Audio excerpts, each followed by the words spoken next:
സംസാരിപ്പാൻ ദൈവസഭയും നൽകിയ ഈ പ്രിവിലേജിനായി ഞാൻ ദൈവത്തിന് നന്ദി പറയുന്നു. I thank God and the assembly for the privilege given to me to speak from God's word today. ഇന്നത്തെ അല്പനേരത്തെ ആത്മീയ ചിന്തയ്ക്കായി നെഹമ്യാവിൻ്റെ പുസ്തകം 3-ാം അധ്യായം അതിൻ്റെ 5-ാം വാക്യം വായിക്കാം. For today's meditation, let's read Nehemiah chapter 3 and verse 5. അവരുടെ അപ്പുറം തെക്കോവ്യർ അറ്റകുറ്റം തീർത്തു, എന്നാൽ അവരുടെ ശ്രേഷ്ഠന്മാർ കർത്താവിൻ്റെ വേലയ്ക്ക് ചുമൽ കൊടുത്തില്ല. And next unto them the Tekoites repaired, but their nobles put not their necks to the work of the Lord. നമുക്കൊരു വാക്ക് പ്രാർത്ഥിക്കാം. അത്യുന്നതനായിരിക്കുന്ന ഞങ്ങളുടെ സ്വർഗീയ പിതാവേ, ഞങ്ങൾ അങ്ങേ വാഴ്ത്തുന്നു, ഞങ്ങൾ അങ്ങേ സ്തുതിക്കുന്നു. കർത്താവ് ഞങ്ങൾക്ക് നൽകിയ നല്ല സമയത്തിനായി ഞങ്ങൾ അങ്ങേ നന്ദി പറയുന്നു, സ്തോത്രം ചെയ്യുന്നു. ലോകത്തിൽ നിന്ന് കർത്താവ് അനേക ശ്രേഷ്ഠന്മാർ മാറ്റപ്പെട്ടു, എന്നാൽ ഏഴകളായ ഞങ്ങളെ ഇവിടെ അവശേഷിപ്പിച്ചിരിക്കുന്നവർക്ക് ഞങ്ങൾ അങ്ങേക്ക് നന്ദി പറയുന്നു. കർത്താവ് ഇപ്പോൾ കർത്താവെ തുറക്കപ്പെട്ട അവിടുത്തെ വചനത്തിൽ നിന്ന് ഗ്രഹിപ്പാൻ ഞങ്ങളുടെ കണ്ണുകളെ കാതുകളെ അവിടുന്ന് തുറന്നു തരണമെന്ന് പ്രാർത്ഥിക്കുന്നു. വചനത്തിൽ നിന്ന് സംസാരിപ്പാൻ അടിയന് കൃപ നൽകി അനുഗ്രഹിക്കണം. ട്രാൻസ്ലേറ്റ് ചെയ്യുന്ന പ്രിയ സഹോദരനും അവിടുന്ന് കൃപ കൊടുത്ത് അനുഗ്രഹിക്കണമെന്ന് പ്രാർത്ഥിക്കുന്നു. കേൾക്കുന്ന എല്ലാവരുടെയും ഹൃദയങ്ങളിൽ അത് 30, 60, 100 മിനിയെ കൊയ്യുവാൻ ഇടവരുത്തണമെന്ന് പ്രാർത്ഥിക്കുന്നു. കർത്താവെ സഹായിക്കണം. മഹത്വം അവിടുന്ന് മാത്രം എടുക്കണമെന്ന് പ്രാർത്ഥിക്കുന്നു. ഞങ്ങൾക്ക് ആ ജീവൻ വെച്ച അവിടുത്തെ പുത്രനും ഞങ്ങളുടെ കർത്താവായ യേശു ക്രിസ്തുവിൻ്റെ വിലയേറുന്ന നാമത്തിൽ അപേക്ഷിക്കുന്നു. അവിടുന്ന് സ്വീകരിക്കുവാനാണ്. ആമേൻ.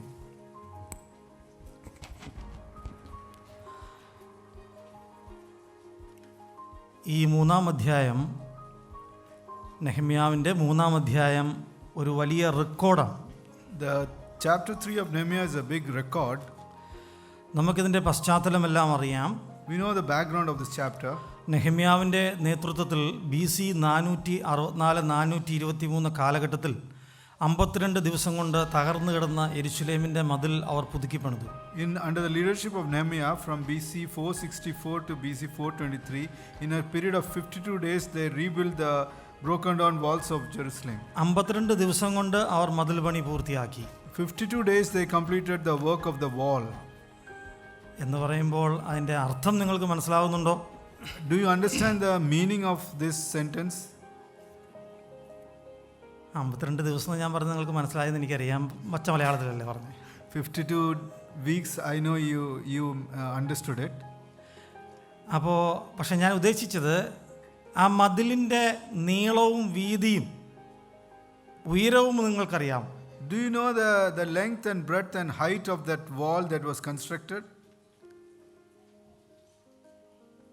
നെഹമ്യാവിൻ്റെ നേതൃത്വത്തിൽ പണിതീർത്ത ജെറുസലേമിൻ്റെ ചുറ്റുമുള്ള മതിലിൻ്റെ എത്ര കിലോമീറ്റർ ഉണ്ടായിരുന്നത് ആർക്കെങ്കിലും പറയാമോ? Can anyone tell me how many kilometers was the circumference of the Jerusalem wall that was built?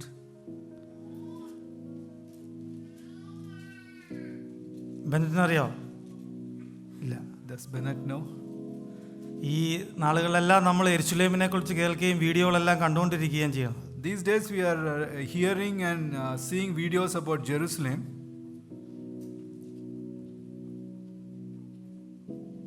അറിയാൻ പാടില്ല. ഓക്കെ, 4018 മീറ്റേഴ്സ് അല്ലെങ്കിൽ 2.18 മൈൽസ് അതിന് ചുറ്റളവുണ്ടായിരുന്നു. അതായത് മൊത്തം the area around it was around 4818 meters or 2.18 miles. 12 metre ഉയരമുണ്ടായിരുന്നു.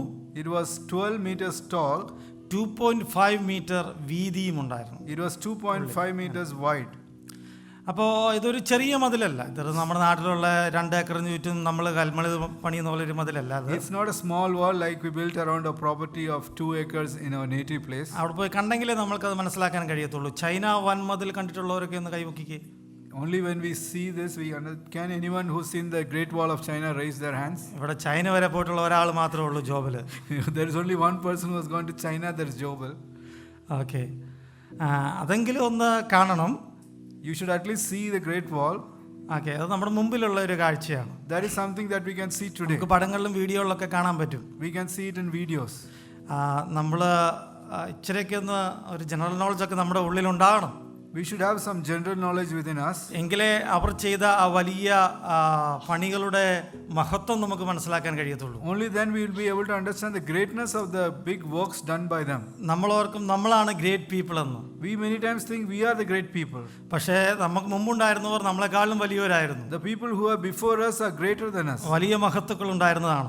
And they did wonders. അപ്പോൾ ഈ 3-ാം അധ്യായം അവർ പണിത ആ പണിയെക്കുറിച്ചാണ് എഴുതിയിരിക്കുന്നത്. Chapter 3 speaks about the work that was done by them. പക്ഷേ ഇതൊരു റെക്കോർഡാണ്. But this is a record. 1-ാം അധ്യായം 1-ാം വാക്യം തൊട്ട് വായിക്കുമ്പോൾ അതിൻ്റെ 32-ാം വാക്യം വരെ വായിക്കുമ്പോൾ നമുക്ക് മനസ്സിലാക്കാൻ കഴിയും ആ മതിലിൻ്റെ ഓരോ ഭാഗവും ആരൊക്കെ പണിതു എന്നുള്ളതിൻ്റെ ഒരു റെക്കോർഡാണിത്.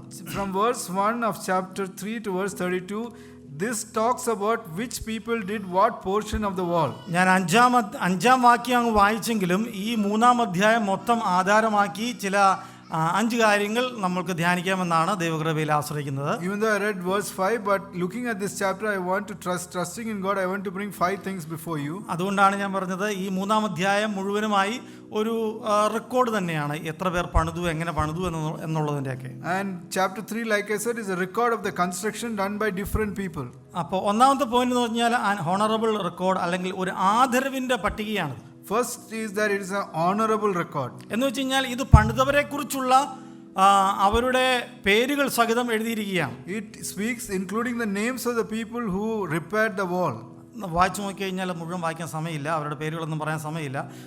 എന്നാൽ നിങ്ങൾ വീട്ടിൽ പോയി വായിക്കുക, അല്ലെങ്കിൽ വായിച്ചിട്ടുള്ളവർക്ക് അറിയാം. And I don't have time to mention the names, but go home and read, or those who read know the names. അപ്പോൾ ഞാൻ ഈ ആത്മീയ വാളിൻ്റെ കുറിച്ചൊക്കെ അനേകം പ്രസംഗിച്ചിട്ടുണ്ട്. Many people have spoken about spiritual wall in this connection. രാജാൻ തന്നെ ഇവിടെ പ്രസംഗിച്ചിട്ടുണ്ട്. Rajan has spoken about this thing. എത്ര പേര് ഓർക്കുന്നുണ്ടെന്ന് അറിഞ്ഞുകൂടാ, ഞാൻ ഓർക്കുന്നുണ്ട് ചില കാര്യങ്ങൾ. I don't know how many of you remember, but I remember some things from that message. അങ്ങനെയുള്ള കാര്യങ്ങളിലേക്ക് ഞാൻ കടക്കുന്നില്ല. I'm not going into those aspects. ഞാൻ ഉള്ളി പറയാൻ ആഗ്രഹിക്കുന്നത് ഈ 3-ാം അധ്യായത്തിൽ അതൊരു റെക്കോർഡ് എന്ന നിലയിലാണ്. Third chapter, I want to tell you that it is a kind of a record before us. ഇത് മതിൽ പണിത മതിൽ പണിക്കാരെ കുറിച്ചുള്ള ഒരു റെക്കോർഡാണ്. It is a documentation about the people who repaired the wall. എന്ന് വെച്ച് കഴിഞ്ഞാൽ നൂറ്റാണ്ടുകളായി ഈ വ്യക്തികളുടെ പേരുകൾ അനേകർ വായിക്കുന്നുണ്ട് എന്നുള്ളത് മനസ്സിലാക്കണം. So we have to understand, for 100 centuries people have been reading about these names. അപ്പോൾ ഈ മതിൽ പണിക്കാരെ കുറിച്ച് നമ്മൾ വായിക്കുമ്പോൾ ചില കാര്യങ്ങൾ മനസ്സിലാക്കാൻ കഴിയും. എന്തുകൊണ്ടാണ് ഇത് റെക്കോർഡ് ചെയ്തിരിക്കുന്നുള്ള കാര്യം. When we read about the people who built the wall, we'll understand why their names are recorded. ഇതൊരു voluntary വർക്കായിരുന്നു. This was a voluntary work. നെഹമ്യാവ് അന്നത്തെ ഗവർണർ ആയിരുന്നു. Nehemiah was the governor of the state. Ezra അന്നത്തെ പുരോഹിതൻ അല്ലെങ്കിൽ ശാസ്ത്രിയായിരുന്നു. Ezra was a scribe or the priest at that time. എന്നാൽ നെഹമ്യാവ് ഗവർണറായി വന്നതിന് ശേഷം അദ്ദേഹം ആഹ്വാനം ചെയ്തു, തകർന്നു കിടക്കുന്ന മതിലിനെ കുറിച്ചുള്ള ആ വ്യസനം കൊണ്ട് ആഹ്വാനം ചെയ്തു ഇത് പണിയാൻ വേണ്ടി. So Nehemiah, when he became the governor, because of his concern for the broken down wall, he made a proclamation. പക്ഷേ അദ്ദേഹം ചമ്മട്ടി എടുത്ത് അടിക്കുകയോ അല്ലെങ്കിൽ ബൈ ഫോഴ്സ് ചെയ്യുകയോ അങ്ങനെയൊന്നും ചെയ്തില്ല. He did not whip the people or by force make them to work. അടിമകളെ കൊണ്ടുമല്ല പണി കഴിച്ചത്. He did not build the walls with the help of slaves. അവിടെ ആ മതിലിനെ കുറിച്ചുള്ള തീഷ്ണതയിൽ ഈ പറയുന്ന വ്യക്തികൾ എഴുന്നേറ്റ് അവർ സ്വയമേവ ജോലി ചെയ്യുകയാണ് ചെയ്തത്. These people, out of the concern of the broken down walls, they got up voluntarily and they did this work. അതുകൊണ്ട് അവരെ ആദരിക്കുന്ന ഒരു റെക്കോർഡാണ് എന്ന് നമുക്ക് മനസ്സിലാക്കാൻ കഴിയും. So this chapter is honoring those people. പിന്നെ പറയാൻ കഴിയും, നമ്മൾക്ക് ഇത് ഈ പട്ടിക വായിക്കുമ്പോൾ, ഈ റെക്കോർഡ് വായിക്കുമ്പോൾ ആരൊക്കെ പണിതു എന്ന് മനസ്സിലാക്കാൻ കഴിയുമ്പോൾ അവരുടെ ആ ഐക്യത മനസ്സിലാക്കാൻ കഴിയും. We can understand the unity among the people who built this wall. അവിടെ പുരോഹിതർ പണിതിട്ടുണ്ടായിരുന്നു. And we see that priest built it. അവിടുത്തെ പ്രഭുക്കന്മാർ അല്ലെങ്കിൽ നോബിൾസ്, മർച്ചൻസ്, ട്രേഡ്സ്മാൻ, അതുപോലെ തന്നെ സിറ്റിക്ക് അകത്തും പുറത്തും ഉണ്ടായിരുന്നവർ, അങ്ങനെ സമൂഹത്തിൻ്റെ വിവിധ നിലകളിലുണ്ടായിരുന്ന അനേകർ ഒരുമനപ്പെട്ട് പണിതാണ് ഈ മതിൽ. There are different people from different walks of life, like merchants and trade people from inside and outside. They came together and did this work. പിന്നെ നമുക്ക് മനസ്സിലാക്കാൻ കഴിയും, ഈ അധ്യായം വായിക്കുമ്പോൾ വളരെ കൃത്യതയോടെ സഹകരണ മനോഭാവത്തോടെ അവർ പണിതു. With precision, with attitude of solidarity, they built this work. താഴത്തേക്ക് വരുമ്പോൾ ഞാൻ അതിനെക്കുറിച്ച് കൂടുതൽ പറയാം. When I come down, I'm going to speak more about this. പിന്നെ നമുക്ക് മനസ്സിലാക്കാൻ കഴിയും, ഇതിൻ്റെ 1-ാം വാക്യം വായിക്കുമ്പോൾ, അങ്ങനെ മഹാപുരോഹിതനായ എലീശാവും അവൻ്റെ സഹോദരന്മാരായ പുരോഹിതന്മാരും എഴുന്നേറ്റ് ആട്ടിൻവാതിൽ പണിതു. അവർ അത് പ്രതിഷ്ഠിച്ച് അതിൻ്റെ കതകുകളും വെച്ചു. ഗോപുരം വരെയും ഹനനയേൽ ഗോപുരം വരെയും അവർ അത് പ്രതിഷ്ഠിച്ചു. And we read that in Nehemiah chapter 3 verse 1.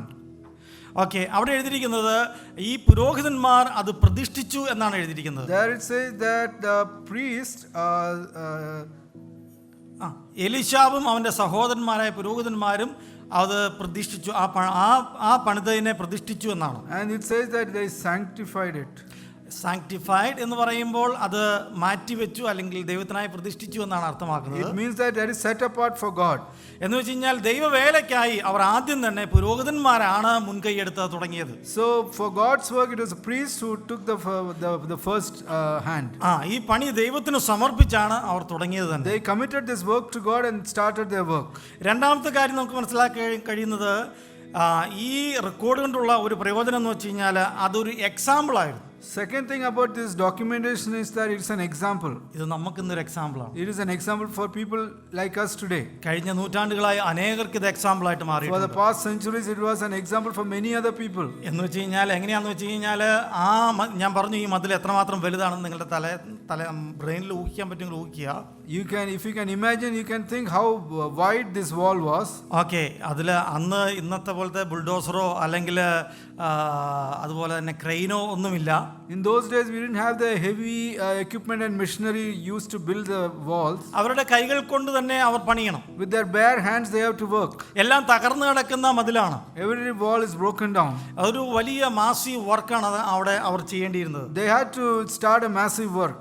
എന്നാൽ അവരതിൽ നിന്ന് പിന്മാറിയില്ല. But they did not draw back from the work. അവർ ദൈവത്തിൽ ആശ്രയിച്ച് നെഹമ്യാവിന്റെ നേതൃത്വത്തിൽ അത് പണിത് തീർത്തു. They trusted in God and under the leadership of Nehemiah they completed the work. 52 ദിവസങ്ങൾ കൊണ്ട്, ഞാൻ ആദ്യം 52 ആഴ്ച എന്ന് പറഞ്ഞാൽ 52 ദിവസങ്ങൾ, 52 days, not 52 weeks like I said earlier.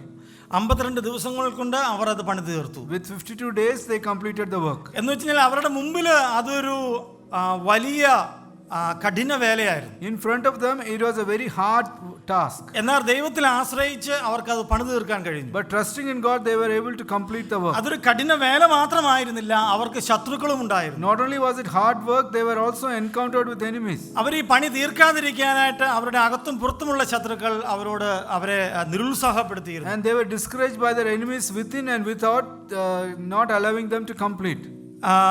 അതിൻ്റെ 4-ാം അധ്യായം 1-ാം വാക്യത്തിൽ ഇങ്ങനെ എഴുതിയിട്ടുണ്ട്, ഞങ്ങൾ മതിൽ പണിയുന്നുവെന്ന് സൻബല്ലത്ത് കേട്ടപ്പോൾ അവൻ കോപവും മഹാരോഷവും പൂണ്ട് യഹൂദന്മാരെ നിന്ദിച്ചു. അപ്പോൾ സൻബല്ലത്തും കൂട്ടരും അങ്ങനെ അനേകർ മറ്റ് ജാതികളിൽപ്പെട്ടവർ ഇവർ ഈ മതിൽ പണിയാതിരിക്കാൻ വേണ്ടി പരമാവധി ശ്രമിച്ചു. രാജാക്കന്മാർ കത്തെഴുതി, അങ്ങനെ പല കാര്യങ്ങളും നമുക്ക് വായിക്കുമ്പോൾ മനസ്സിലാക്കാൻ കഴിയും. In Nehemiah 4 verse 1 read about Sanballat and Tobiah, and they did with the help of the kings and writing letters they tried their maximum to stop this work. ഈ പ്രതികൂലങ്ങളൊക്കെ അതിജീവിച്ചാണ് അവർ ഈ മതിൽ പണിത്. They overcome these challenges and they completed the wall. അതുകൊണ്ട് തന്നെ ഇത് നമുക്ക് വളരെ ഒരു ഉദാഹരണമാണ്. This is a big example in front of us. ഈ റെക്കോർഡ് എന്ന് പറയുന്നത് നമുക്കൊരു ഉദാഹരണമാണ്. This record in front of us is an evident example for us. ഇത് അവർ പണിത് തീർത്ത് ദൈവനാമ മഹത്വത്തിനായിട്ടാണെന്ന് നമുക്ക് മനസ്സിലാക്കാൻ കഴിയും. We can understand they built this wall for the glory of God. അതുപോലെ തന്നെ ഇത് ജോലിക്കാരെ ആദരിക്കുന്ന ഒരു റെക്കോർഡാണെന്ന് ഞാൻ ആദ്യം പറഞ്ഞു. I said that this record honors the people who worked there. പിന്നെ നമുക്ക് വായിക്കാൻ കഴിയും വലിയ ആദർശങ്ങളെ ഉൾക്കൊണ്ടുമാണ് അവർ ഇത് പണിത് തീർത്തത്. With great ideals they went about constructing this wall. Okay, നമ്മൾക്ക് മറ്റൊരു കാര്യം മനസ്സിലാക്കാൻ കഴിയുന്നത് ഇതൊരു റിമൈൻഡറാണ്. Another thing we understand, it's a reminder for us. ഇതൊരു ഓർമ്മപ്പെടുത്തൽ കൂടിയാണ് ഈ 3-ാം അധ്യായം. The chapter 3 is also reminding certain things. ഇത് എക്സാക്ട്ലി ആരൊക്കെ പണിതു എന്ന് അവിടെ അതിൻ്റെ അകത്ത് രേഖപ്പെടുത്തിയിട്ടുണ്ട്. Exactly who and all built is recorded in this chapter. അവരുടെ ചിലരുടെ മിക്കവാറും എല്ലാവരുടെയും തന്നെ ഫാദറിന്റെ പേര് പറഞ്ഞാണ് എഴുതിയിരിക്കുന്നത്. And almost all people their names are written including the name of the father. For example 9-ാമത്തെ വാക്യത്തിൽ എഴുതിയിട്ടുണ്ട്, അവരുടെ അപ്പുറം യെരുശലേം ദേശത്തിന്റെ പകുതിക്ക് പ്രഭുവായ ഹൂരിന്റെ മകൻ രഫയാവ് അറ്റുകുറ്റം തീർത്തു. Verse 9 we read, next unto them repaired Kephaiah the son of Hur.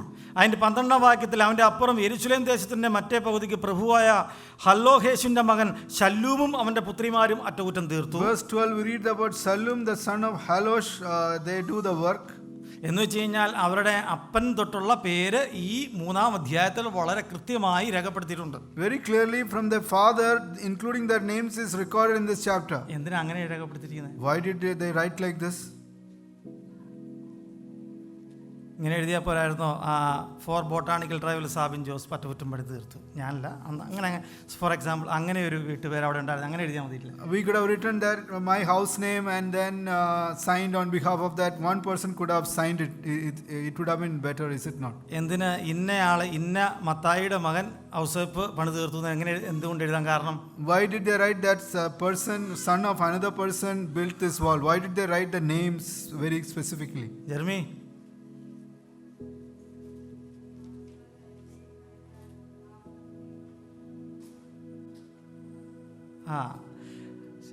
കൃത്യമായി രേഖപ്പെടുത്തിയെങ്കിൽ മാത്രമേ, അതിനൊരു റീസൺ കൂടിയുണ്ട്. There is a particular reason for it. എന്ന് വെച്ച് കഴിഞ്ഞാൽ ആ പർട്ടിക്കുലർ വ്യക്തിയുടെ പേര് അത് ആരാണെന്ന് അങ്ങോട്ട് പല മത്തായിമാരും പല ഔസേപ്പുമാരും പല ലൂക്കോസുമാരും കാണും അല്ലേ? We know that there are many people with the same name in a community. പക്ഷേ ആ പർട്ടിക്കുലർ വ്യക്തിയെ എന്ത് ചെയ്യണം? കൃത്യമായി ആദരിക്കണം, അല്ലെങ്കിൽ രേഖപ്പെടുത്തണം എന്നുള്ള കൃത്യനിഷ്ഠത കൊണ്ടാണ് എഴുതിയിരിക്കുന്നത്. They were very particular that specific person should be pointed out and he should be appreciated. ദൈവം അങ്ങനെയാണ്. ദൈവം വളരെ കൃത്യമായി രേഖപ്പെടുത്തുന്ന ആളാണ്. God records things very accurately. എബ്രായ ലേഖനം 6-ാം അധ്യായം 10-ാം വാക്യം ഒന്ന് എടുത്ത് വായിച്ചു നോക്കാം ആർക്കെങ്കിലും. Can we read Hebrews chapter 6 and verse 10? ആദ്യം കിട്ടുന്ന ആരെങ്കിലും വായിച്ചോ? Hebrews chapter 6 verse 10.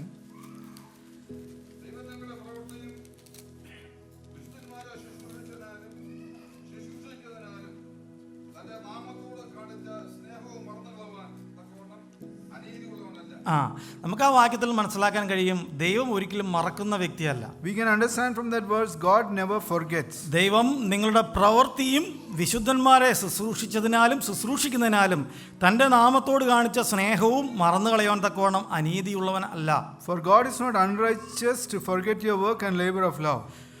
ദൈവത്തോടുള്ള സ്നേഹത്തെ പ്രതി നാം ചെയ്യുന്ന ഓരോ ചെറിയ പ്രവൃത്തി പോലും ദൈവം മറന്നു കളയുന്നവനല്ല.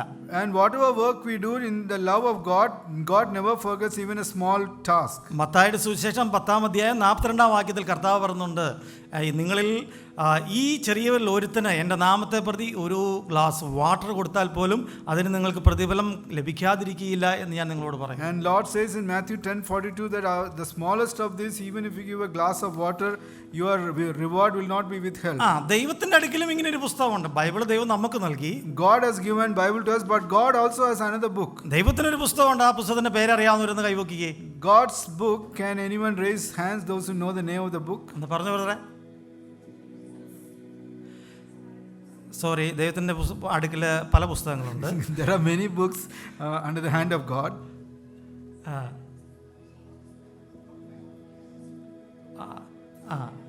ബുക്ക് ഓഫ് റിമംബ്രൻസ് അല്ലെ, സ്മരണയുടെ പുസ്തകം, ജീവപുസ്തകമുണ്ട്, ജീവന്റെ പുസ്തകമുണ്ട്.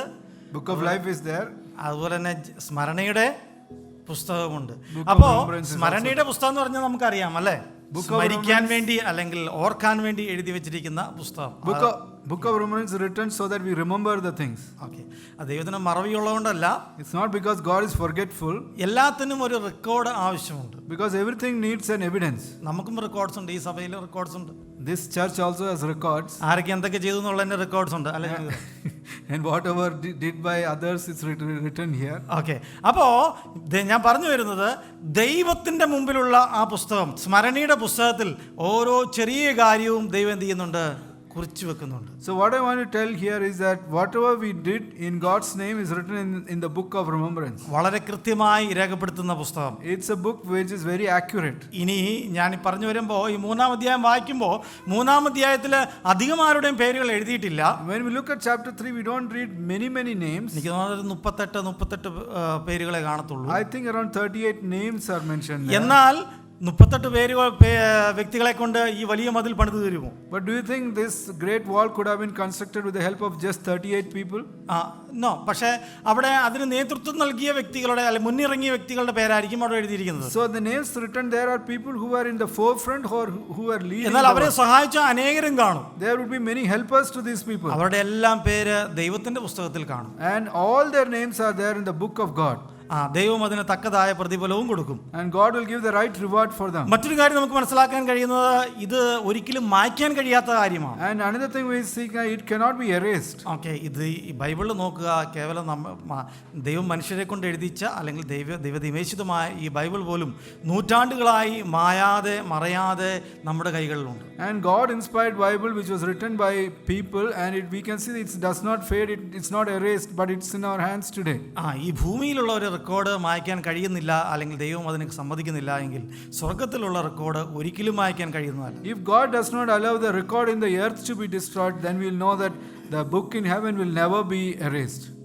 ഈ 3-ാം അധ്യായം എഴുതി കഴിഞ്ഞപ്പോൾ നെഹമ്യാവ് അല്ലെങ്കിൽ എസ്രാ എഴുതി കഴിഞ്ഞപ്പോൾ ഇങ്ങനെ ചിന്തിക്കുക, ഇത് ഒരിക്കലും ആ യെരുശലേമിലുള്ള ദേവാലയത്തിലെ ഏതെങ്കിലും ഒരു പെട്ടിക്കകത്ത് പൂട്ടിവെക്കുകയല്ല ചെയ്തത്. When Ezra wrote this chapter 3 of Nehemiah, he did not put this in a safe box in Jerusalem. അല്ലെങ്കിൽ അത് പൂട്ടിവെച്ച് അവിടെ ഇരുന്ന് പൊടിയടിച്ചു പോവുകയല്ലല്ലോ ചെയ്തത്. And it was not locked up and it gathered dust there. BC 460 തൊട്ട് ഇപ്പോൾ എത്ര വർഷമായി ചിന്തിച്ചു നോക്കിക്കോ. Think about how many years since BC 460 till today. എത്ര വർഷമായി കാണും? നിങ്ങളെ ഒന്ന് ശ്രദ്ധ ഇങ്ങോട്ട് തിരിപ്പിക്കാൻ വേണ്ടി ഞാൻ പറഞ്ഞത്. BC എത്ര വർഷമായി കാണും? 2600. ഓക്കെ, അപ്പോൾ how many years? Yeah. Okay, എത്രയായാലും 2400 വർഷങ്ങളോ 2500 വർഷങ്ങൾ ഏകദേശം. ഈ ഇത്രയും വർഷങ്ങൾ ആയിട്ട് ഈ 2500 വർഷങ്ങളായിട്ട് പൊടി പിടിച്ച് കിടക്കുകയല്ല ഇത്. It is published. ഇത് ലോകത്തിന് മുമ്പിൽ വിളംബരം ചെയ്യപ്പെട്ടു, വെളിപ്പെടുത്തി. This book is not gathering dust for the last 2500 years, but it's published and it is publicly available in the world.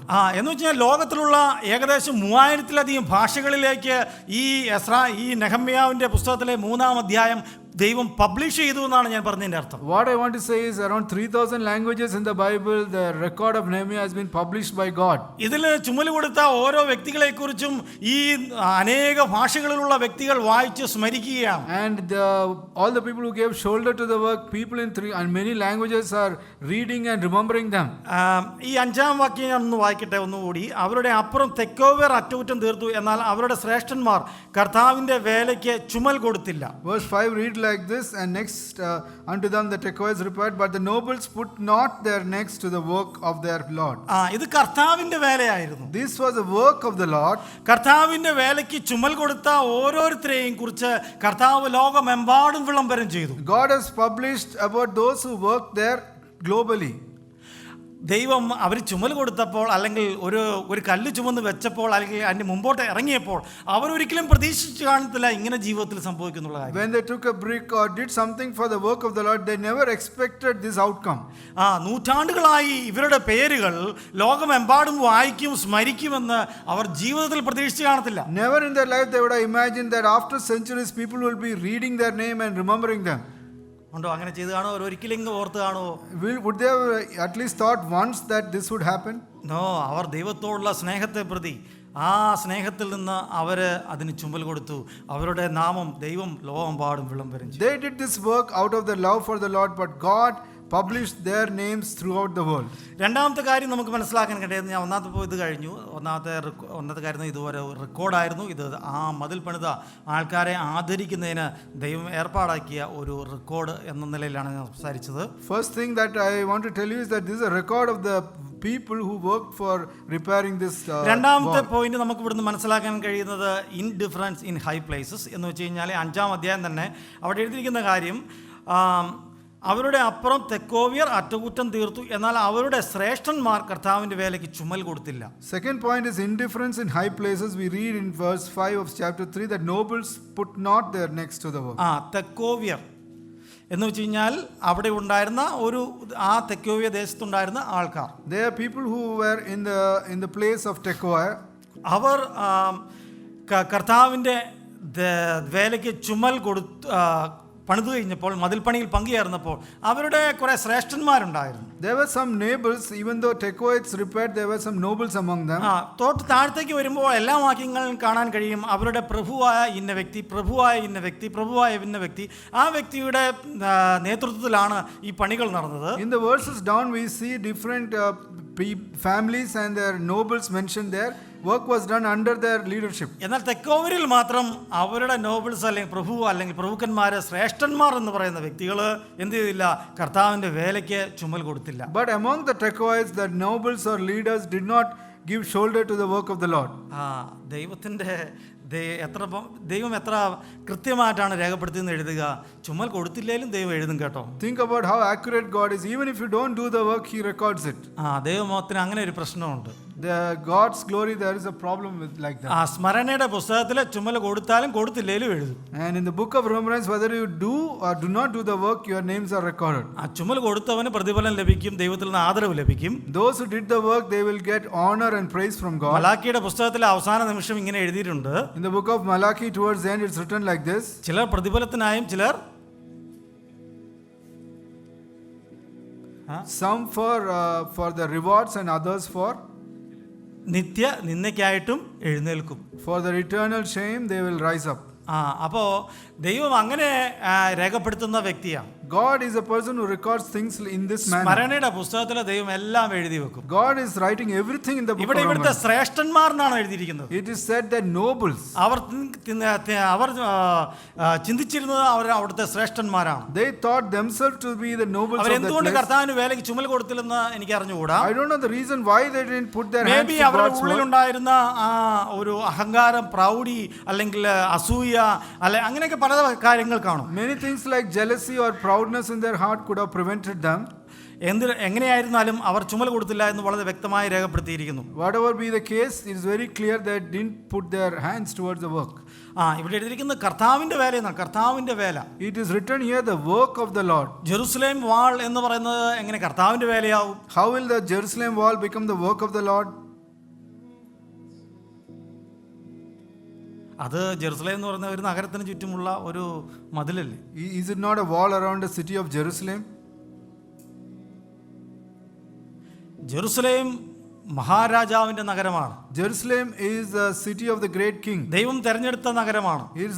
It's a city selected by God. അവിടെയാണ് ദൈവത്തിന്റെ ദേവാലയം ഉള്ളത്. That is where the temple of God dwells. അവരെ ദൈവം അവിടുന്ന് ഓടിച്ചു എന്നുള്ള ശരി തന്നെയാണ്. It is true that God drove them out of that place. അവർ ദൈവത്തെ അനുസരിക്കാതിരുന്നപ്പോൾ അവരെ മറ്റു ജാതികളെ കൊണ്ട് അവരെ അവിടുന്ന് ഓടിച്ചതും ദൈവമാണ്. It is God who drove them out of the place with the help of others when they disobeyed him. അവരെ തിരിച്ചു കൊണ്ടുവന്നതും ദൈവമാണ്. And it is God who made them come back. എന്ന് വെച്ചാൽ ഈ ലോകത്തിൽ ദൈവിക കാര്യങ്ങൾ എല്ലാം ചെയ്യുന്നത് നമുക്ക് പറയാം കർത്താവിന്റെ വേലയാണെന്ന് പറയാം. And we can see whatever is done for in the name of God is God's work. ദൈവത്തിന്റെ ദൂതന്മാരെ അയച്ച് ദൈവം മതിലൊന്നും പണിയാൻ പോകുന്നില്ല. God is not going to send his angels to do the work of the wall. ദൈവം നമ്മളെയാണ് എല്ലാം ഏൽപ്പിച്ചിരിക്കുന്നത്. And God has entrusted the task to us. നമുക്ക് നമ്മുടെ ഈ സിറ്റുവേഷനിലേക്ക് വന്നു കഴിഞ്ഞാൽ, now coming to our situation, Jerusalem എന്ന് പറയുന്നത് നമ്മുടെ ചർച്ചാണ്. Jerusalem is our church. അല്ലെങ്കിൽ ദൈവസഭയാണ്. Or it's a church of God. അപ്പോൾ കൂടുതൽ നമുക്ക് ഒന്നും കൂടെ മനസ്സിലാക്കാൻ കഴിയും. More we can understand like this. അപ്പോൾ ദൈവസഭയിലുള്ള ഓരോ പണിയും ദൈവത്തിന്റെ വേല, കർത്താവിന്റെ വേലയാണ്. All tasks in the church of God is God's work. കാരണം ദൈവം തന്റെ രക്തം കൊടുത്ത് വിലയ്ക്ക് മേടിച്ചവരുടെ കൂട്ടമാണ് ദൈവസഭ.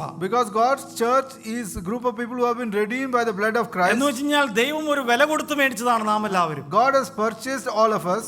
എന്ന് വെച്ചാൽ നമുക്ക് വ്യക്തമായിട്ട് അറിയാം ദൈവസഭ ദൈവത്തിൻ്റെതാണ്. We know that God's church belongs to God. അപ്പോൾ ദൈവസഭയിലുള്ള ഓരോ പണിയും ദൈവത്തിന്റെ വേലയാണ്. So each task in God's church is God's work. അത് സ്പിരിച്വൽ വർക്കാകാം, ഒരു ട്രാക്ട് ഡിസ്ട്രിബ്യൂട്ട് ചെയ്യുന്നതാകാം, അല്ലെങ്കിൽ എന്തെങ്കിലും ആകാം, ഒരുപക്ഷെ അവിടെ അടിച്ചു വാരുന്നതാകാം, അല്ലെങ്കിൽ അനേക ജോലികൾ, മെയിൻ്റെനൻസ് വർക്ക്, അനേക പണികളുണ്ട് ഒരു സഭയിൽ. There are spiritual work, there are distributing tracts, there may be sweeping and many other works in this connection.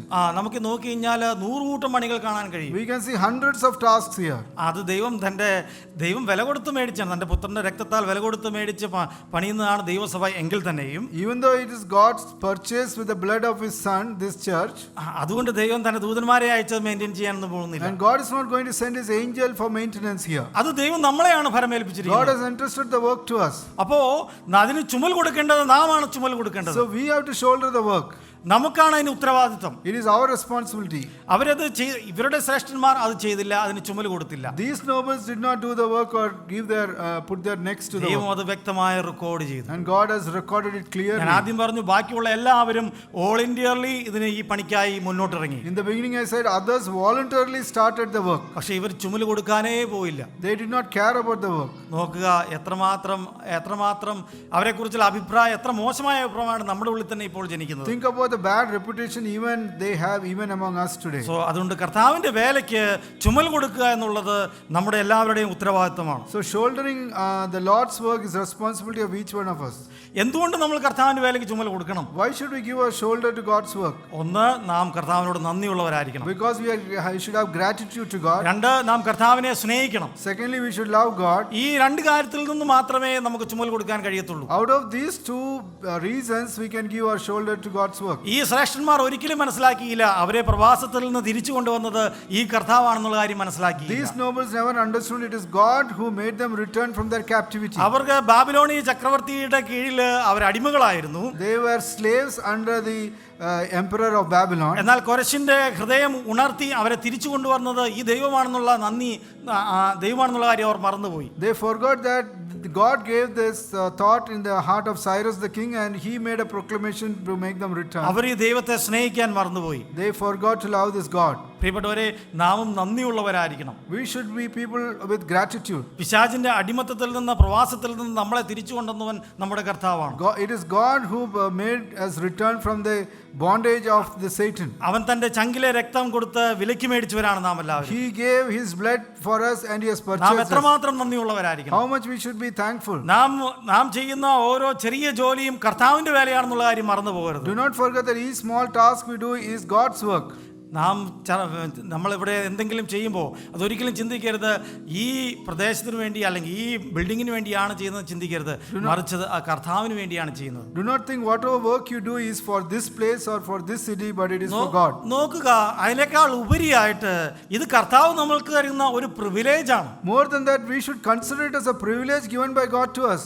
കർത്താവിന്റെ സ്മരണയുടെ പുസ്തകത്തിൽ എൻ്റെ പേര് വരിക എന്ന് പറയുന്നത് ഒരു പ്രിവിലേജ് ആണ്. It is a great privilege for me that my name is written in the book of remembrance of God. ഒരു ദിവസം അവനത് പബ്ലിഷ് ചെയ്യും. One day he is going to publish this record. ഞാൻ എന്ത് ചെയ്തു എല്ലാം വിശുദ്ധന്മാരുടെ മുമ്പിൽ അത് പബ്ലിഷ് ചെയ്യും. In front of the saints he is going to publish all my work. നാം ചെയ്തതിന് തക്ക പ്രതിഫലം കർത്താവ് തരും. We will get the right reward for our deeds.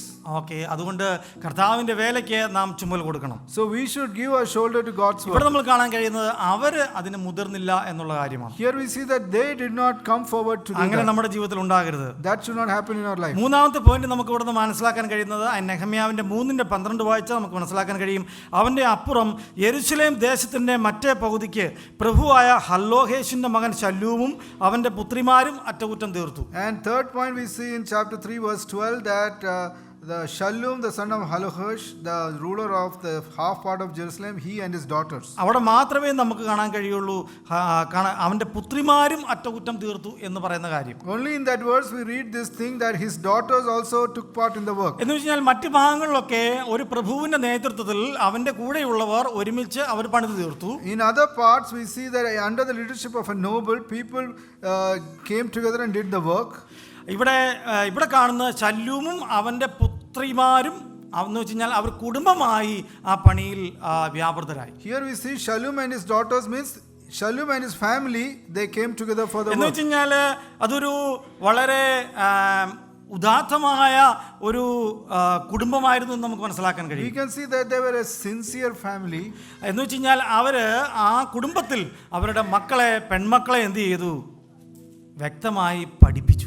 And they trained the daughters clearly in that family. എന്ന് വെച്ച് കഴിഞ്ഞാൽ ഈ മക്കൾക്ക് എവിടുന്നാ ഈ ട്രെയിനിങ് ലഭിക്കേണ്ടത്? And where should the children get the training? ശല്ലൂമിന്റെ ഭാര്യയും തൻ്റെ പെൺമക്കളെ എന്ത് ചെയ്തു?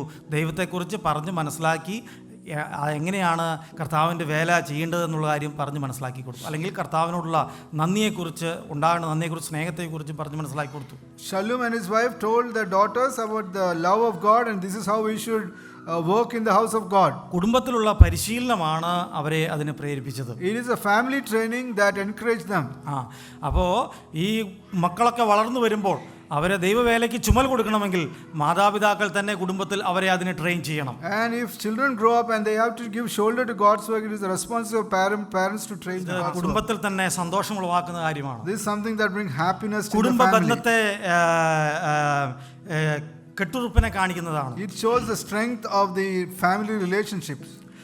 അതുപോലെ തന്നെ ഇതിന് മറ്റൊരു കാര്യമുണ്ട്. ഈ കുടുംബത്തിലുള്ള പരിശീലനം അങ്ങ് സ്വർഗ്ഗത്തിൽ ചെല്ലുമ്പോൾ നമുക്ക് അനുഭവിക്കാൻ സാധിക്കും. One more thing is the training in the family can be seen in heaven as well. കൂടുതൽ അതിനെക്കുറിച്ച് ഡീറ്റെയിൽ ചെയ്യാൻ എനിക്ക് സമയമില്ല, പറയാൻ സമയമില്ല, എൻ്റെ സമയം കഴിഞ്ഞുകൊണ്ടിരിക്കുകയാണ്. I don't have time to explain that. My time is coming to an end. 2 point കൂടെ പറഞ്ഞു തീർക്കുന്നുണ്ട്. അതുകൊണ്ടാണ് അടുത്ത 4ാമത്തെ പോയിന്റ് ഈ അധ്യായത്തിൽ നമുക്ക് മനസ്സിലാക്കാൻ കഴിയുന്നത് ദാറ്റ് വാസ് ഏണസ്റ്റ് വർക്കായിരുന്നു, ആത്മാർത്ഥതയുള്ള ജോലിയായിരുന്നു നമുക്ക് മനസ്സിലാക്കാൻ കഴിയും. 4th thing is the earnest work. They did that in sincerity.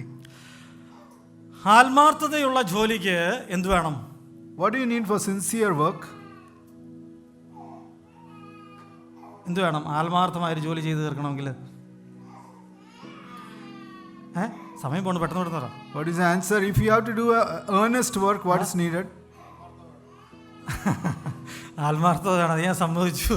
You need earnestness. ക്ഷമ വേണം. You need patience. പിന്നെ കൺസിസ്റ്റൻസി വേണം. Consistency. മനസ്സ് വേണം. Okay, You need a mind. എല്ലാം ശരിയാണ്. എന്നാൽ ഞാനൊരു കാര്യം പറയാം. ആത്മാർത്ഥതയോടുകൂടി എനിക്കൊരു പണി തീർക്കണമെന്നുണ്ടെങ്കിൽ ഒന്നാമത്തെ കാര്യം ഞാൻ അറിഞ്ഞിരിക്കേണ്ടത് ഞാൻ എന്താ ചെയ്യാൻ പോകുന്നതെന്നാണ്. First thing I need to know to do earnest work is I should know what I'm going to do. ആ വർക്കിനെ കുറിച്ചുള്ള അറിവാണ് ഒന്നാമത്തെ കാര്യം. Knowledge of the work is the first thing. ഇല്ലേ എല്ലാം കുളമാക്കി കളയും. Otherwise everything will get spoiled. അപ്പോൾ നമുക്ക് കർത്താവിൻ്റെ വേല ചെയ്യണമെങ്കിൽ കർത്താവിൻ്റെ ഉപദേശങ്ങളെക്കുറിച്ചുള്ള നല്ല അറിവുണ്ടായിരിക്കണം. To do God's work we should have clear understanding of the doctrine of God's word. ആ അറിവാണ് ഒന്നാമത്തെ കാര്യം. First thing is the knowledge. രണ്ടാമത്തെ കാര്യം ദൈവത്തോട് നന്ദി ഉണ്ടായിരിക്കണം. Second thing is gratitude to God. പിന്നെ നിങ്ങൾ പറഞ്ഞ എല്ലാം കൂട്ടിച്ചേർക്കാനോടുകൂടി And whatever you said I can add there. ദൈവത്തോടും കർത്താവിനോടും കൂട്ടു സഹോദരന്മാരോടും നന്ദിയുള്ളവരായിരിക്കണം, സ്നേഹം ഉണ്ടായിരിക്കണം. We should have love and gratitude to God, His Son and fellow believers. വിശ്വാസം ഉണ്ടായിരിക്കണം. We should have faith. വിശ്വാസമില്ലാതെ ഇവർക്ക് ഈ പണി പൂർത്തീകരിക്കാൻ സാധിക്കില്ല. Without faith they could not complete the work. അസാധ്യ കാര്യങ്ങളെ സാധിക്കുന്ന ഒരു ദൈവമുണ്ട്, അവൻ സഹായിക്കുമെന്നുള്ള വിശ്വാസം. The faith that God who can do make impossible things possible is with them. മറ്റുള്ളവരുടെ ജീവിത പാഠങ്ങളെ നാം നോക്കണം. We should look at the life lesson from others. ഇത് തന്നെ ഒരു ബെസ്റ്റ് എക്സാമ്പിൾ ആണ്. ഇത്രയും വലിയ മതിൽ പണിയ നെഹമ്യാവിനെയും ഈ കൂട്ടരെയും എങ്ങനെ ദൈവം സഹായിച്ചു, ഇത് നമുക്കൊരു വലിയ പാഠമാണ്. And how God helped Nehemiah and his fellow workers to complete the wall is a great example to us. പൗലോസിന്റെ ജീവിതം നമുക്ക് ഒരു മാതൃകയാണ്. Paul's life is a big example to us. കർത്താവ് നമുക്ക് ഒരു മാതൃക വെച്ചു പോയിട്ടുണ്ട്. The Lord has kept a model before us and went ahead of us. അതുപോലെ തന്നെ ഇത് വലിയ അനുഗ്രഹത്തിന് കാരണമാകും ഉള്ള കാര്യം നാം മനസ്സിലാക്കണം. We have to understand that it will lead to a great blessing. വലിയ പ്രതിഫലം കർത്താവ് തരുമെന്നുള്ള കാര്യം നാം മനസ്സിലാക്കണം. We can understand that God will give a great reward. എങ്കിൽ മാത്രമേ നമുക്ക് ആത്മാർത്ഥതയോടുകൂടി ഒരു ജോലി കർത്താവിന്റെ വേല ചെയ്ത് തീർക്കാൻ സാധിക്കൂ. Only then we will be able to do things earnestly for God. 3-ാം അധ്യായത്തിന്റെ 20-ാം വാക്യത്തിൽ ഒരു വാക്യം നമുക്ക് വായിക്കാം. 3:20 അത് പരാമർശിച്ചിട്ടുണ്ട്. In chapter 3 verse 20. അതിന്റെ ശേഷം സബായിയുടെ മകൻ ബാരൂക്ക് ആ കോണ് തുടങ്ങി മഹാപുരോഹിതനായ ഏലീശാവിന്റെ വീട്ടുവാതിൽ വരെ മറ്റൊരു ഭാഗം ജാഗ്രതയോടെ അറ്റകുറ്റം തീർത്തു. And after him Baruch son of Zabal earnestly repaired the other piece from the turning of the wall unto the door of the house of Eliashib the high priest. അവിടെ മാത്രമേ നമുക്ക് ആ വേർഡ് ജാഗ്രതയോടെ അല്ലെങ്കിൽ ഏണസ്റ്റ്ലി എന്ന് നമുക്ക് കാണാൻ കഴിയും. Only there we can see the word earnestly used in this chapter. ഇതൊരു ഏണസ്റ്റ് വർക്ക് ആയിരുന്നു. This is an earnest work. വളരെ ജാഗ്രതയോടെ പണി തീർത്തു. They did it very carefully. ജാഗ്രതക്കുറവുണ്ടായ എന്ത് സംഭവിക്കും? What will you do if you lose the earnestness? കാരണം പലരാണ് മതിൽ പണി ചെയ്തു വരുന്നത് അല്ലേ? Because many people are contributing here. അത് കണക്ട് ചെയ്യണമെങ്കിൽ ജാഗ്രത ഇല്ലെങ്കിൽ എന്ത് ചെയ്തു പറ്റും? To be connected, if there is no proper care, what will happen? വളരെ ജാഗ്രത ഉണ്ടായിരിക്കണം. We need a lot of caution there. നമ്മുടെ ജീവിതത്തിൽ നമ്മൾ ജാഗ്രതയുള്ളവരായിരിക്കണം എപ്പോഴും കർത്താവിന്റെ വേലയിൽ. For God's work we should always be earnest. നമ്മൾക്ക് ആരെങ്കിലും എന്തെങ്കിലും പറയുന്നു എന്ന് ഓർത്തുകൊണ്ട് ചെയ്യരുത്. Don't do things because somebody is saying it. വളരെ വ്യക്തമായി ജാഗ്രതയോടുകൂടി മാത്രമേ കർത്താവിന്റെ വേല ചെയ്യാവൂ. അതിന് മാത്രം കർത്താവ് പ്രതിഫലം തരും. Very clearly and understanding this truth we should do God's work and he will reward us for that. പോകുന്നതുകൊണ്ടാണ് പെട്ടെന്ന് ഓടിച്ചു പോവുകയാണ്. അവസാനമായി നമുക്കൊരു വാക്യം കാണാൻ കഴിയും. പല വാക്യങ്ങളുണ്ട്, ഞാൻ പറയാം. ഡൂയിങ് ഗുഡ് നിയർ ഹോം, അല്ലെങ്കിൽ വീടിനടുത്ത് നല്ല വേല ചെയ്യുക എന്ന് നമുക്ക് ഇവിടുന്ന് മനസ്സിലാക്കാൻ കഴിയും. Fifthly, there are many verses and the point is that we can do good near our home. 3:10 3:10. അവരുടെ അപ്പുറം ഹരൂമഹിൻ്റെ മകൻ യദയാവ് തൻ്റെ വീടിന് നേരെയുള്ള ഭാഗം അറ്റകുറ്റം തീർത്തു. അവൻ്റെ അപ്പുറം ഹഷ്ബെനയാവിൻ്റെ മകൻ ഹത്തൂഷ് അറ്റകുറ്റം തീർത്തു. അതുപോലെ തന്നെ 3:23 3:23. അവിടെ എഴുതിയിട്ടുണ്ട്. അതിനുശേഷം ബെന്യാമീനും ഹശൂവും തങ്ങളുടെ വീട്ടിന് നേരെ അറ്റകുറ്റം തീർത്തു. അതിനുശേഷം അനന്യാവിൻ്റെ മകനായ മയസിയാവിൻ്റെ മകൻ അസരിയാവ് തൻ്റെ വീട്ടിനരികെ അറ്റകുറ്റം തീർത്തു. അതുപോലെ തന്നെ 29. അതിനുശേഷം ഇമ്മേരിൻ്റെ മകൻ സാദോക്ക് തൻ്റെ വീട്ടിന് നേരെ അറ്റകുറ്റം തീർത്തു. അതുപോലെ തന്നെ 30 വരുമ്പോൾ അതിനുശേഷം ശെല്യാമിൻ്റെ മകൻ ഹനന്യാവും സലാഫിൻ്റെ ആറാമത്തെ മകൻ ഹനനും മറ്റൊരു ഭാഗം അറ്റകുറ്റം തീർത്തു. Verse 30. അങ്ങനെ പല ഭാഗത്ത് അവരുടെ വീടിൻ്റെ മുമ്പിൽ അവർ അറ്റകുറ്റം തീർത്തു എന്ന് നമ്മൾ കാണാൻ കഴിയും. In many verses we can see they did the repair in front of their house. ഇതൊരു നല്ല പാഠമാണ് നമുക്ക് മനസ്സിലാക്കാനുള്ളത്. This is a good lesson to learn here. എന്ന് വെച്ചാൽ കർത്താവിൻ്റെ വേല ആദ്യം എവിടെ തന്നെ തീർക്കണം? Where should the God's work start or be completed? സ്വന്തം ഭവനത്തിലല്ലേ നമ്മുടെ വീടിൻ്റെ നേരെ. ഇവരെ സംബന്ധിച്ച് പറയുമ്പോൾ അവരുടെ വീടിൻ്റെ നേരെ, കാരണം അവരുടെ വീട് പൊളിഞ്ഞു കിടന്ന മതിലിൻ്റെ നേരെ ഇപ്പുറത്തായിരുന്നു അവരുടെ വീട്. അതുകൊണ്ട് അവരെന്ത് ചെയ്തു? ആദ്യമേ അവിടെ തന്നെ തീർക്കാൻ ശ്രമിച്ചു. Their house was facing the broken wall, so they started building the wall in front of them. കർത്താവ് തന്നെ ഒരു വാക്യം പറഞ്ഞിട്ടുണ്ടല്ലേ, ഓർക്കുന്നുണ്ട് ആരെങ്കിലും? The Lord said something like this, do you remember?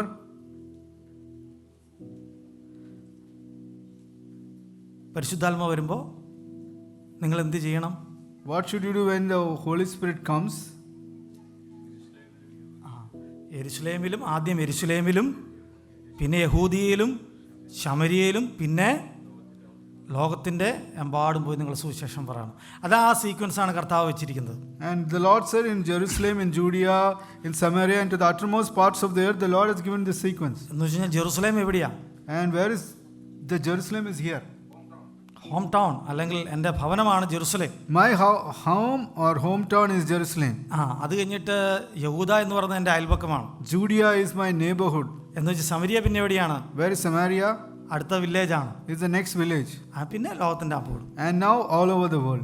അപ്പോൾ ആദ്യം വേല തുടങ്ങേണ്ടത് എവിടുന്നാണ്? ഭവനത്തിൽ നിന്ന് തന്നെ ആയിരിക്കണം. The work should always start from home. കാരണം എന്താണ്? The reason? ആദ്യം ഭവനത്തിൽ നിന്ന് വേല തുടങ്ങേണ്ട കാര്യം എന്താണ്? Why should we start the work first at home? ഇപ്പം ഇതിൻ്റെ പശ്ചാത്തലത്തിൽ തന്നെ പറയുക, ഈ മതിലിൻ്റെ പണി ആദ്യം ഭവനത്തിൻ്റെ മുമ്പിൽ നിന്ന് അവർ തുടങ്ങാൻ കാരണം എന്താണ്? Why did they start the work on the wall facing their home? Okay, അപ്പുറത്ത് ഒരു 2 മൈൽ അപ്പുറം അല്ലെങ്കിൽ 1 കിലോമീറ്റർ 500 മീറ്റർ അപ്പുറത്ത് 1 കിലോമീറ്റർ അപ്പുറത്ത് മത്തായിയുടെ വീടിൻ്റെ മുമ്പിൽ മതിൽ പണിഞ്ഞ് കിടക്കുക, എൻ്റെ വീടിൻ്റെ മുമ്പിലും മതിൽ പണിത് കിടക്കുക. ഞാൻ എവിടെയായിരിക്കണം ആദ്യം പോയി ചെയ്യേണ്ടത്? And if there is wall broken down in front of me and another 500 meters away another person's home in front of that wall is broken down, where should I start the work? ഞാൻ എൻ്റെ വീടിൻ്റെ മുമ്പിൽ ആദ്യം തുടങ്ങണം. കാരണം എന്താ? I should start in front of my house. What is the reason?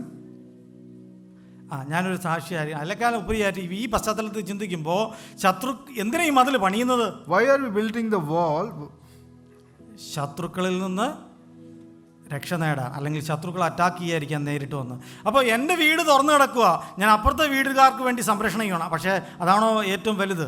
ആദ്യം ഞാൻ എന്ത് ചെയ്യണം? എൻ്റെ വീടിൻ്റെ മുമ്പിലുള്ള മതിൽ പണി തീർക്കണം, എൻ്റെ ഫാമിലിയുടെ സുരക്ഷയ്ക്കായിട്ട്. To gain protection from the enemies, that's why they are building the wall. So first thing is the safety of our own home. കാരണം എൻ്റെ വീടിന് മുമ്പിലുള്ള വാളിനെ കുറിച്ചാണ് എനിക്ക് ഏറ്റവും നന്നായി അറിയാവുന്നത്. Because I know about the wall in front of my home very well. എൻ്റെ ഭവനം പിശാച് അറ്റാക്ക് ചെയ്യാതിരിക്കാൻ വേണ്ടി ഞാൻ എൻ്റെ ഭവനത്തെയാണ് ആദ്യം എന്ത് ചെയ്യേണ്ടത്? മതിൽ കെട്ടി കാക്കേണ്ടത്, ഉറപ്പിക്കേണ്ടത്. So I should build a wall around my house so that the enemy Satan will not attack it. നോക്കുക, എൻ്റെ വീടിൻ്റെ മുമ്പിലുള്ള മതിലായിരിക്കുമോ അപ്പുറത്തെ വീടിൻ്റെ മുമ്പിലുള്ള മതിലാണോ ഞാൻ ഏറ്റവും ആത്മാർത്ഥമായിട്ട് പണിയുക? Which wall will I build sincerely? Is it the wall in front of me or the wall in front of my neighbor's house? എൻ്റെ വീടിനുള്ള മുമ്പിലുള്ള അതല്ലേ, അവിടെ വേണമെങ്കിൽ ഞാൻ 2 കല്ല് കൂട്ടി വെക്കും, അല്ലെങ്കിൽ കുറച്ചും കൂടെ സിമെൻറ്റ് കൂട്ടിയിട്ട് പണിയും. കാരണം എന്ത് ചെയ്യാൻ പാടില്ല? കൽദയർ ഇനിയും വന്ന് പൊളിക്കാൻ പാടില്ല. I will try to do the work more sincerely and add more materials because I don't want the Chaldeans to come and attack my family. എന്തുകൊണ്ട് ഞാനിങ്ങനെ ആത്മാർത്ഥമായി ചെയ്യും? കാരണം ഞാൻ എൻ്റെ ഭവനത്തെ ഏറ്റവും അധികം സ്നേഹിക്കുന്നതുകൊണ്ട്. Because I love my family the most, I do the work most sincerely here. ഇനി നമുക്ക് മനസ്സിലായി, ആ ഭവനം എൻ്റെ ഹൃദയത്തോട് ചേർന്നിരിക്കുന്നതുകൊണ്ട് എനിക്ക് നന്നായി അറിയാം എന്താ ചെയ്യേണ്ടെന്നുള്ള കാര്യം. Because it's very close to my heart, I know what is needed there. ഈ ഭവനത്തിന് അടുത്തുള്ള വേല ഏറ്റവും പെട്ടെന്ന് ചെയ്തു തീർക്കാൻ കഴിയും. And the house, the work near the home can be done quickly. വീട്ടിലുള്ള ഭവനത്തിന് അടുത്തുള്ള അല്ലെങ്കിൽ ഭവനത്തിലുള്ള വേലയാണ് സക്സസ് ആയി ചെയ്യാൻ പറ്റുന്ന ജോലി. And it's easy to do the work successfully, the work in front of my house. എന്നിരുന്നാൽ തന്നെ ദൂരത്തുള്ളവരെയും നമുക്ക് സഹായിക്കണം. ഇതിന് ഉദാഹരണമുണ്ട് ഈ അധ്യായത്തിൽ. And there is example, we should also help our neighbors. ദൂരത്തുള്ളവരും വന്ന് പണി ചെയ്തു എന്നുള്ള കാര്യം. It is that the people who are far off came and helped. So ഞാൻ കൺക്ലൂഡ് ചെയ്യട്ടെ, എൻ്റെ സമയം കഴിഞ്ഞു. I am concluding here because my time is over. മൂന്നാം അധ്യായം എന്ന് പറയുന്നത് വലിയൊരു മതിൽ പണിയുടെ റെക്കോർഡാണ്. Third chapter is a record of the building of the great wall. ഇതൊരു ആദരവിന്റെ രേഖയാണ്. It's a record, it's honoring the workers. അപ്പോൾ തന്നെ കർത്താവിന് വേലയ്ക്ക് ചുമൽ കൊടുക്കാതിരിക്കുന്നവരെയും കർത്താവ് നോട്ടിഫൈ ചെയ്യും എന്നുള്ളതിന് തെളിവ് കൂടിയാണ്. And it's also evidence that those who don't do work of God, they will also be recorded. കുടുംബമായി നാം കർത്താവിന്റെ വേലയ്ക്ക് ചുമൽ കൊടുക്കണം. We should do work of the Lord along with the family. ആത്മാർത്ഥമായിട്ട് വേണം നാം കർത്താവിന്റെ വേല ചെയ്യുക. We should do the work of the Lord sincerely. നമ്മുടെ ഈ കർത്താവിന്റെ വേല തുടങ്ങുന്നത് സ്വന്തം ഭവനത്തിൽ നിന്ന് തന്നെയാണ്. And God's work should start from our very own home. കർത്താവിന്റെ വേല ചെറുതാകാം, വലുതാകാം, വലിയ മതിൽ പണിയാകാം, എന്തുമാകട്ടെ, ഒരു ചെറിയ ഗ്ലാസ് വെള്ളം കൊടുക്കുന്നത് പോലും കർത്താവിന്റെ വേലയാണ്. കർത്താവ് അതിന് തക്ക സമയത്ത് തക്ക പ്രതിഫലം നടക്കും. അതുകൊണ്ട് നമുക്ക് കർത്താവിൻ്റെ വേലയ്ക്ക് നാം വരും ദിവസങ്ങളിൽ ചുമൽ കൊടുക്കാം. ദൈവം ഈ വചനങ്ങൾ കൊണ്ട് നമ്മളെല്ലാവരെയും അനുഗ്രഹിക്കുമാറാട്ടെ. ദൈവം നാം മാത്രപ്പെടും. God's work may be great or small. It may be doing, even giving a small glass of water to others. So may God help us to do more for His work in the coming days. May His name be glorified. Notification ലഭിക്കുവാൻ നിങ്ങൾ ഈ channel ദയവായി subscribe ചെയ്യുക. തൊട്ടടുത്തുള്ള bell icon press ചെയ്യുക. മറക്കാതെ കാണുക. ദൈവം നിങ്ങളെ അനുഗ്രഹിക്കട്ടെ. Church,